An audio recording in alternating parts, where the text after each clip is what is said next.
Welcome to the Friday edition of the 14. I'm your host, Chris Lee. Blake Lovell with me today. We will talk baseball, but first we will talk basketball.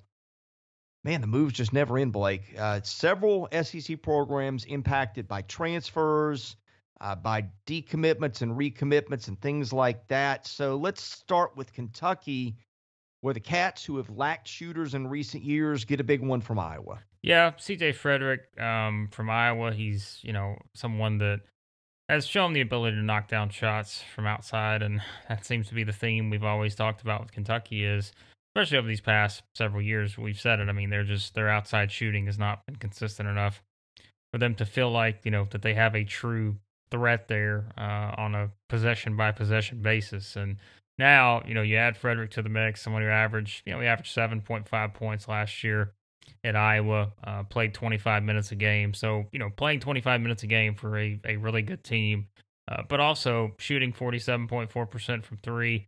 I think he made, I want to say it was 45 to 48 maybe last year overall. So, I mean, someone who certainly, a guy who started on a very, very good team, that was a top 10 team pretty much throughout the entire season. That's a nice addition. And, if we combine that with Kellen Grady, I think Kentucky kind of is getting those guys in there now that have really addressed a weakness that they had. And that was, just having those guys that can knock down shots from the perimeter. Because we look around the SEC, and that's what we said. I mean, the SEC has really become a much better outside shooting conference than it's been over the years, just because you have teams like Alabama now, Auburn and teams like that who have really embraced the three and have found guys that have been able to knock down shots. So I think it's a pretty, significant addition for Kentucky. And as we always say, it's not just a guy that's coming in, off the bench somewhere. Like, this is a guy who's played valuable minutes 2 seasons. Even go back to last year, like his numbers were better last year than they were this year. So I think that's a pretty significant addition there for John Calipari and adding him to the mix with the other guys they have. And then you kind of see, okay, who's going to wind up coming back. I think it's certainly pretty intriguing for the Cats to address some shooting issues there.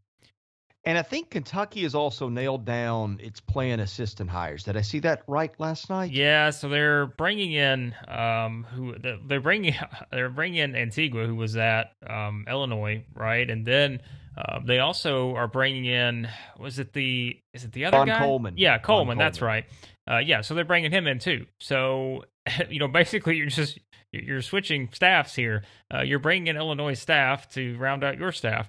And so that's what he did. Yeah, he brought in Coleman and Antigua, both from Illinois, to, replace the guys they lost. We talked about Joel Justice, of course, going to Arizona State.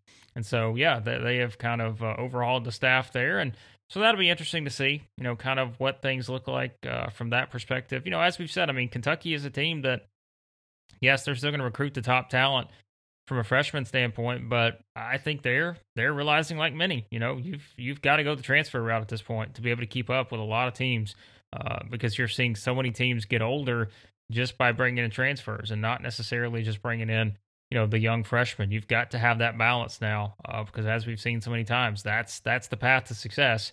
It can't just be doing it with starting 5 freshmen, no matter how good they are. And yes, there are some teams that have been really good that have had a lot of success, but I think just right now in this landscape, it's a much better path to get there, having that balance of guys that are older, whether it's grad transfers or just guys that have played a lot of minutes, like we said with Frederick. I mean, it's not like this guy's just an old guy that's, a grad transfer or anything like that, but he is someone that's played 2 seasons and started for a very, talented top 10, top 15 team the past 2 seasons. So I think that's the kind of things you start to look at if you're Kentucky and you're trying to get back to saying, okay, how do we kind of get our hold back on this conference? And I think that's a pretty big first step. So, Well, Kentucky, not the only team needing and getting a shooter. Missouri landed Ronnie DeGray from UMass, who was averaging 8.7 and 4.6, shooting 37% for three. I mean, Missouri just need pieces anyway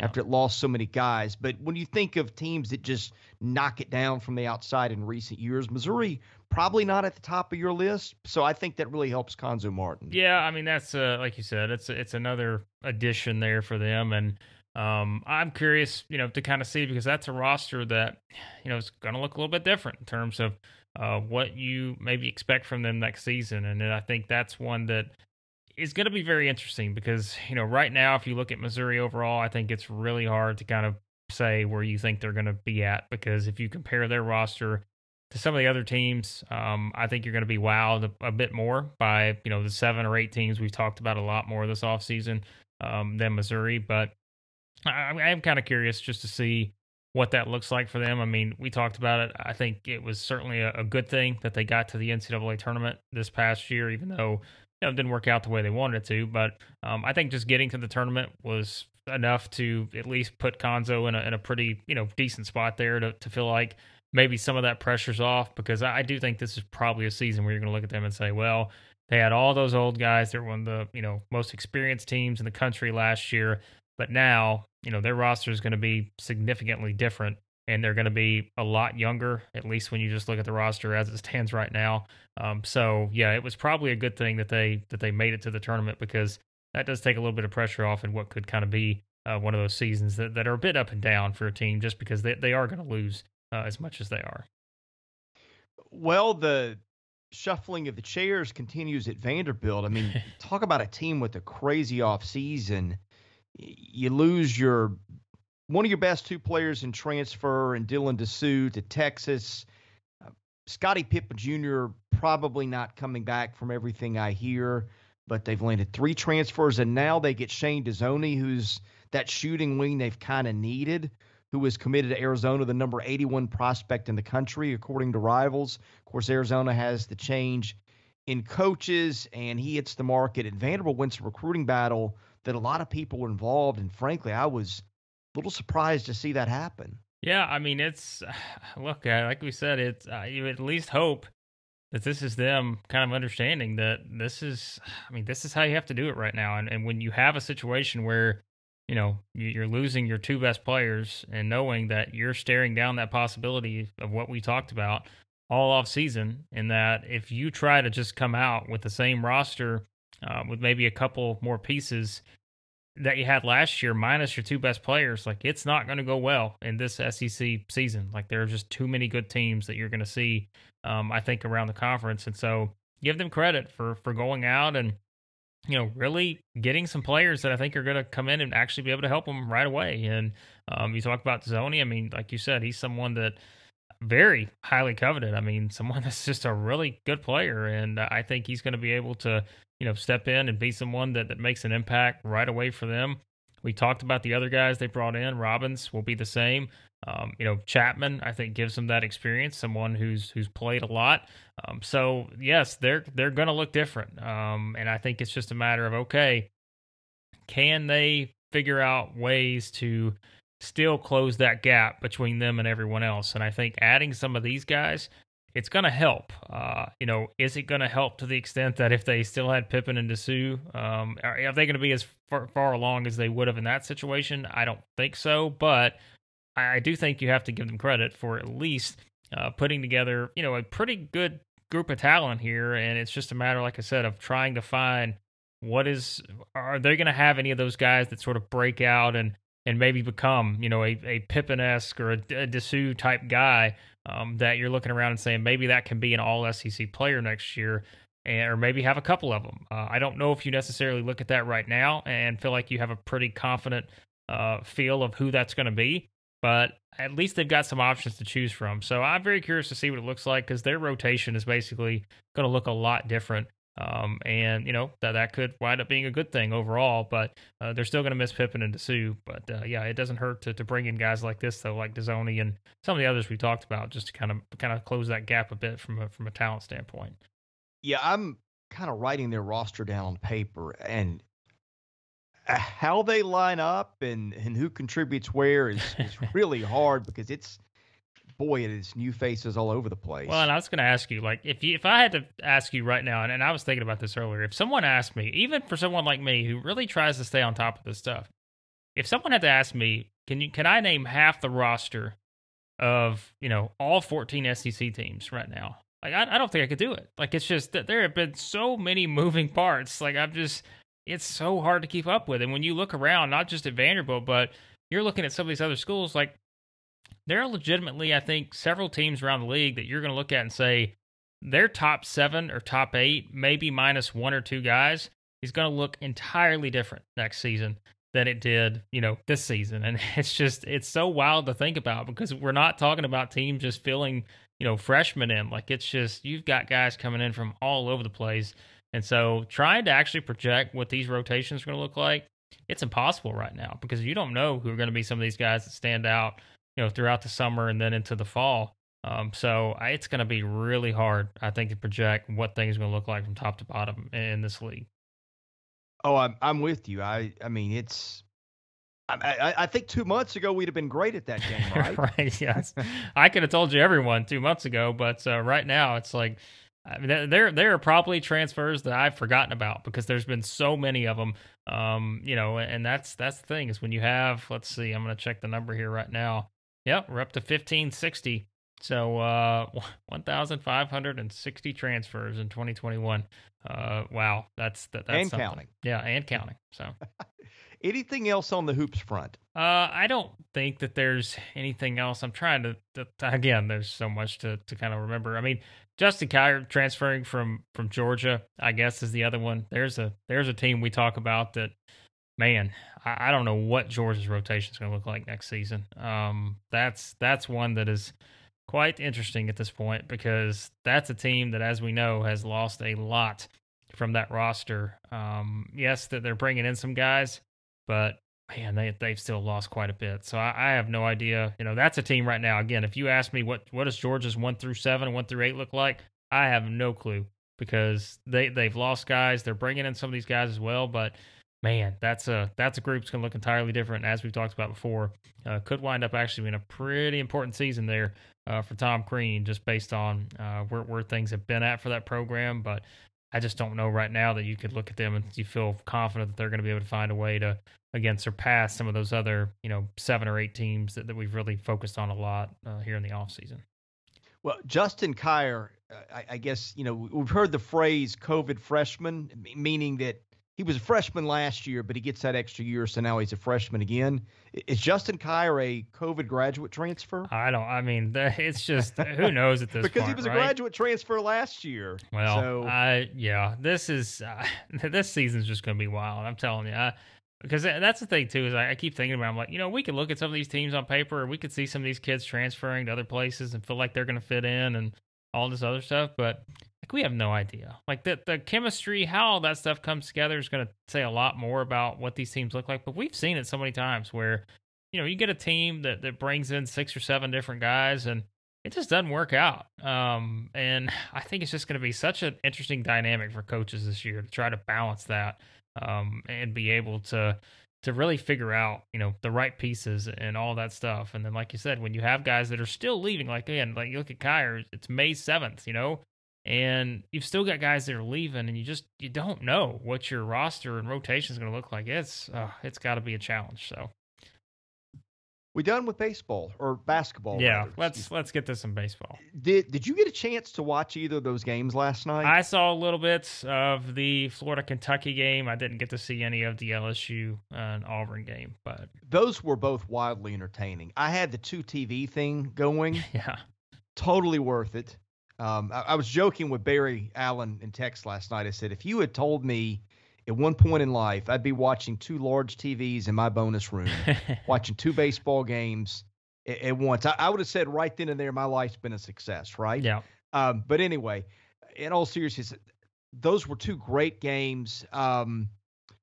Auburn was down to Landon Marceau and LSU. I think that was 4-1. They get a home run from the catcher late to make it close. LSU bursts ahead. Trey Morgan had a big 2-run double. And I tweeted this out last night.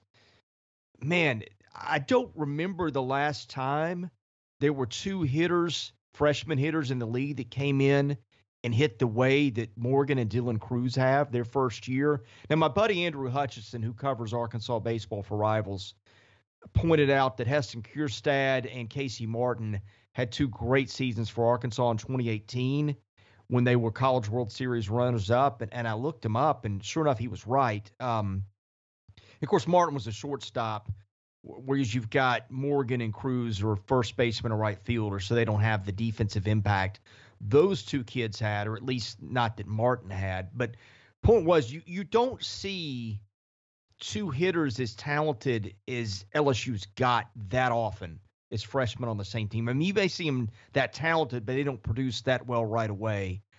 So LSU, in the midst of a dismal season for them, I guess that's one thing. Well, it's not. I guess you can take away.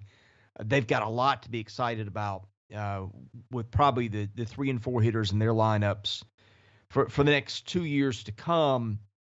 But LSU suddenly, Blake, 8-14 in the league with that win last night. Garrett Edwards closed it out for them, which bullpen's been an issue for LSU at times. But they're sitting in there this morning, number 20 in the RPI at 8-14 in the league. And I think the network showed a graphic last night that if you get to 16 wins, which I think that's probably going to be out of reach, you get a tournament bid 100% of the time since they expanded the field to 64 in 1999.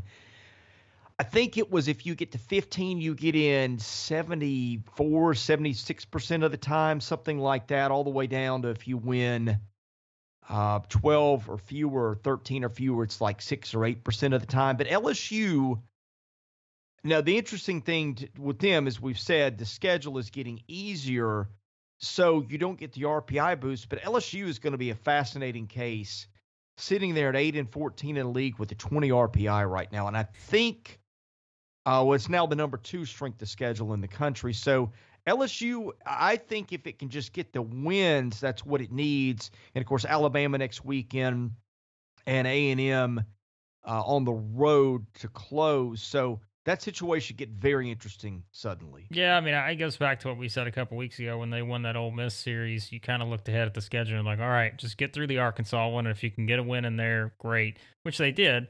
And then from there, like you said, I mean, it's Auburn, Alabama, Texas A&M. So you're probably looking at it and saying, all right, you obviously feel like you have a pretty good chance to win all 3 of those series. That's certainly the path there that you want to have for success. But you also probably could say, well, we feel like maybe there's a chance we could sweep one of these teams, and maybe getting off to the good start at Auburn, maybe that's the one that you could potentially look at and say, all right, let's say they come out and win tonight.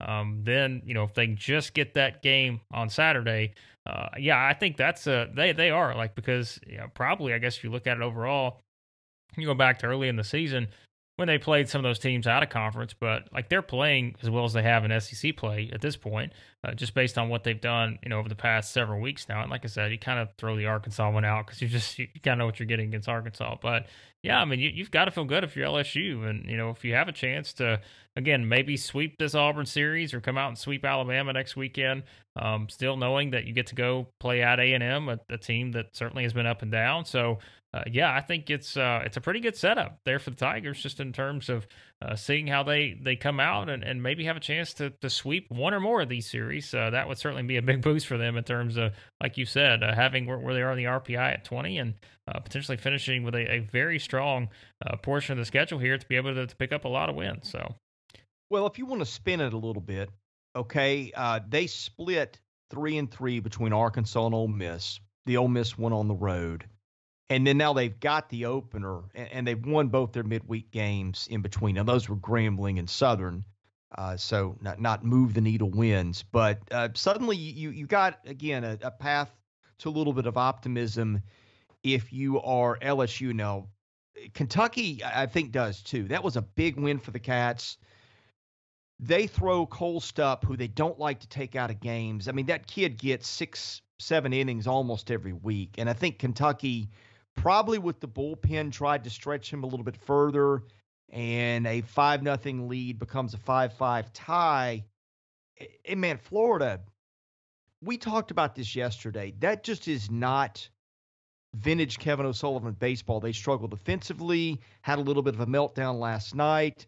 Jack Leftwich, who's been their closer and done a pretty good job, gives up the go-ahead 2-run single to John Rhodes when he just struck out TJ Collette, the at-bat before, who's their biggest threat. But, boy, that was a big win for Kentucky. Cats now 31 in the RPI. I think if you pick the field today, they're probably in. But the question I have for Florida is the same one I had yesterday.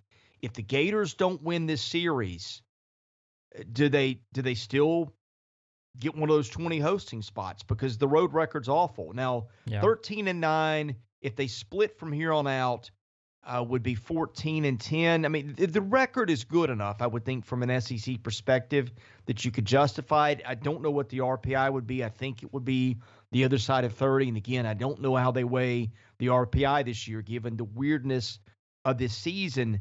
But let's say that's 13-11. With that road record at this point, if Florida gets swept, just for argument's sake, they're 5-10 on the road.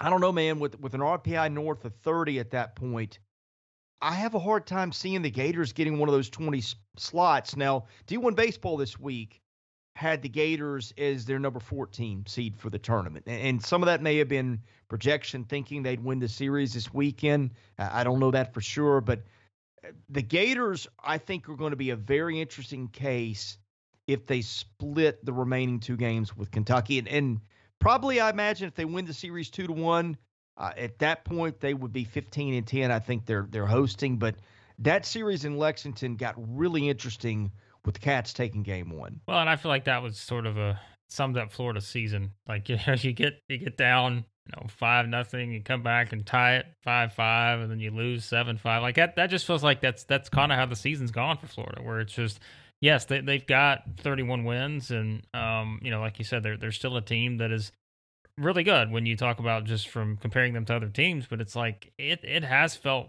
much more up and down for a top 10-esque type team, right? And I think that's the thing, is like we said, we went into the season thinking they were they were the number one team in the country, and a lot of people were looking at it, and you really didn't find a lot of holes in terms of picking apart what maybe teams would be able to get to with them. But as you mentioned so many times, I think just the the pitching, and just the way these games flip sometimes with them, and you just kind of never know what you're getting. And I think that makes it hard, even to project ahead.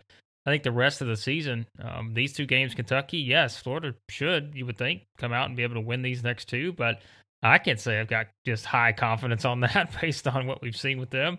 And then you come back and play a Georgia team that's kind of, didn't have the best weekend last weekend. And then you got to finish at Arkansas. So I don't know what to expect from Florida. And I feel like they're one of those teams that, even with their record, like you said, it's just, when they are not playing at home, you just don't really know what you're going to get. And I think knowing that, they've got two more games at Kentucky, they've still got to go to Arkansas. I know they've got that game sprinkled in with Stetson on the road next week too. I guess all bets are off on that one too, even though maybe that's not the Stetson team you're used to. But it's like, man, I don't know what to expect from Florida at this point. Well, this is why I'm not buying Florida. And I know they just took a series from Vandy, but like we said yesterday, neither team looked very good. Kevin O'Sullivan's teams always field and pitch exceptionally well. Okay, here's what they've got in their double play combination. Colby Halter has got 14 errors at second. He's fielding .928, which is awful for a second baseman. Josh Rivera, their shortstop, 14 errors. He's fielding .928, which is bad for a college shortstop. Sometimes Rivera will play second. But here's an issue, and this isn't just a stat thing. I mean, it is. We've talked about Nathan Hickey cannot throw runners out. 31 to 32 guys who've tried to steal against him have been successful. Yeah. So as you watch it play out, their pitchers are endlessly making throws to first. In other words, they're trying to keep a guy close because they don't trust the catcher they're throwing to throw him out, which takes your focus off the batter, which is not helping your pitching staff. But last night, Kentucky has guys first and third with 2 outs, and I don't remember who was on first, but I don't think it was one of their premier base stealers. He just swipes second, and Hickey fakes a throw but doesn't make it because he's got no confidence in his arm right now. What ends up happening is that Rhodes hits a single to center, and now 2 runs score instead of 1. Well, you strategize a little differently in the ninth. Maybe you could put a bunt down, move a runner over, because you play for a tie needing 1 run now. Now you need 2. It changes the whole complexion of things. So as I watch them, it's not just the stat sheet, it's how I watch it play out on the field. When you don't have your confidence in your defense, I think it's a distraction for your pitchers. It changes what you can do.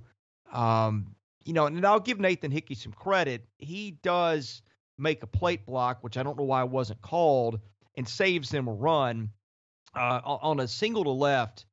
Kentucky, man, they really tested Jacob Young's arm and left. The ball's getting to Young, and I think it might be in his glove by the time the guy is rounding third. So awful mistake by the third base coach. He fires it home. Hickey blocks off the plate, saves them what would have been the going ahead or go ahead run at that point. No, again, Kentucky gets it back later.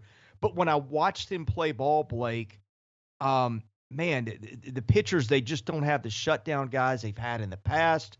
Franco Alleman's had 2 awful starts in a row on Friday nights. They pulled him out of the bullpen.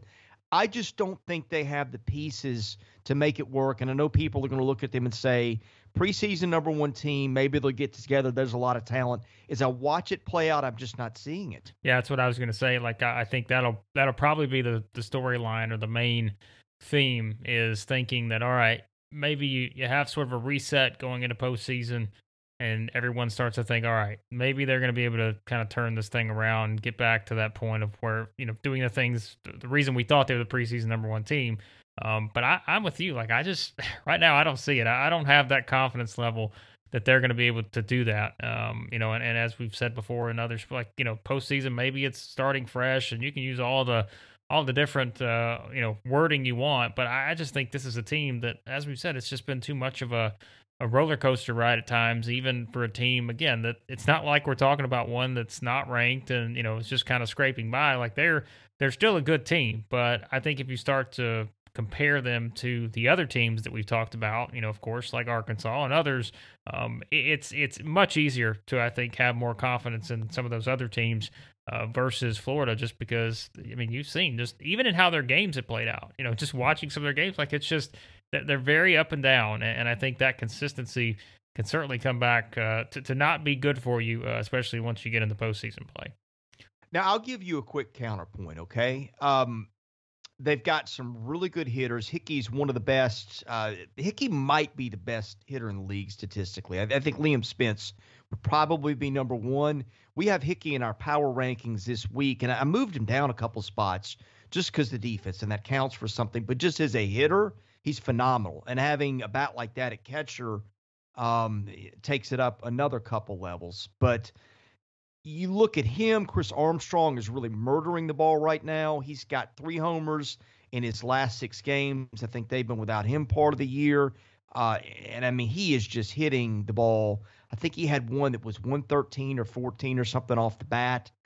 He hit a line drive single off the wall against Vanderbilt the other day. He hit it so hard, it was a single, and I think it was bat to wall in about 2.5 seconds.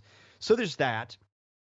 And then you've got Judd Fabian, who is being much more selective, looking much better at the plate, not chasing the stuff he was chasing. Florida might get into postseason and get to Omaha by winning some shootouts. But again, that's not Florida baseball, right? Yeah, exactly. And I think that's just that's the thing you kind of look at, and I think it's going to be interesting. Really, I think it's going to be interesting just to see how they finish this Kentucky series. Like, I'm not even looking ahead at this point. Like, just the way they lost the game last night, I'm very curious. Like, I don't know. It's like, again, it's the same theme we've talked about for the past several minutes. It's just, you think that they should, the team that just, beat Vanderbilt in the series, and I know that was at home, but it's like you think about it, you're like, all right, well, they should come out and win these next 2 games. But it's like, oh, well, it's on the road. They've been very inconsistent. We saw how Thursday's game played out. Like, you can find all of these reference points to look at it and say, well, maybe I shouldn't be as confident in this team being able to win these next 2 games. And so, I don't know. I'm curious to see kind of what this Kentucky series looks like, because then I think you have a much clearer picture, depending on how this plays out, of maybe what's gonna go down for Florida the next 2 weekends there leading into the tournament. So. Well, whatever goes down, we'll have it covered. We will have some wrap-ups of our thoughts after the games the next couple of nights, actually the next 3 days, Friday, Saturday, Sunday. So be sure and check that out at southeastern14.com. Follow us on Twitter at 14southeastern.com. And anyways, everybody have a great weekend. Be safe. We will see you back here Monday with another episode of the 14 Podcast.